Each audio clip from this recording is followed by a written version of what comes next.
எத பத்தி பார்க்க போறோம்னா, 5 ராசிக்காரங்க வீண் செலவு செய்வாங்க. எந்தெந்த ராசின்னு பார்ப்போம். ஃபர்ஸ்ட்டு மேஷம். இவங்க செலவு செய்வதற்கு முன்பு சிந்திக்கும் வழக்கம் இல்லாதவர்கள். ரிஸ்க் எடுக்க அஞ்சாதவர்கள். திடீர் செலவுகளைப் பற்றி புரிந்தும் கவலைப்படாதவர்கள். இருப்பினும் இவர்கள் கொஞ்சம் யோசித்து திட்டமிட்டு செலவு செய்தால் நிதி நிலையை மேம்படுத்தி நிலைமையை கட்டுப்படுத்த முடியும். மிதுனம். புதிய விஷயங்களை முயற்சி செய்வதில் அதிக ஆர்வம் கொண்டவர்கள். அதற்காக பணத்தை செலவு செய்ய தயங்காதவர்கள். அது ஆடைகளுக்காக இருக்கலாம், அல்லது புதிய கேட்கெட்ஸ்க்காக வாங்கி குவிப்பதில் இருக்கலாம்.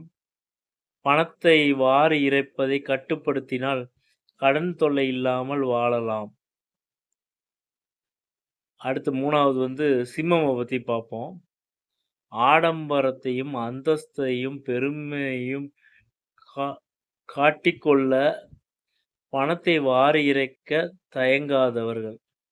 தன்னுடைய நிலைமை மீறி செலவு செய்து, தனது கௌரவத்தை காப்பாற்றிக் கொள்ள நினைப்பார்கள்.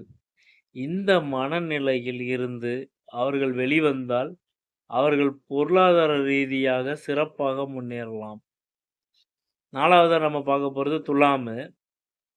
வாழ்க்கைய அனுபவிக்க நினைப்பவர்கள், அதற்காக செலவு செய்ய தயங்காதவர்கள். கலைப் பொருட்கள், அலங்கார பொருட்கள், அழகு சாதனங்கள் ஆகியவற்றை வாங்கி குவிப்பார்கள். பட்ஜெட் பற்றி கவலைப்பட மாட்டார்கள். 5வது தனுஷ பத்தி பார்ப்போம். சேமிப்பை பற்றி கவலைப்படுபவர்கள் அல்ல. இன்றைய தினம் நன்றாக வாழ வேண்டும் என்ற எண்ணத்துடன் பொழுதுபோக்கிற்கும், ஆடம்பரத்திற்கும் அதிகம் செலவழிப்பார்கள்.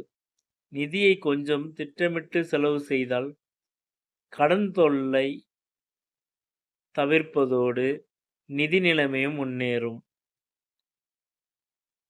ஹலோ ஃப்ரெண்ட்ஸ், இந்த வீடியோவை லைக் பண்ணுங்க, ஷேர் பண்ணுங்க, சப்ஸ்கிரைப் பண்ணுங்க. வாழ்க தமிழ், வளர்க தமிழ்.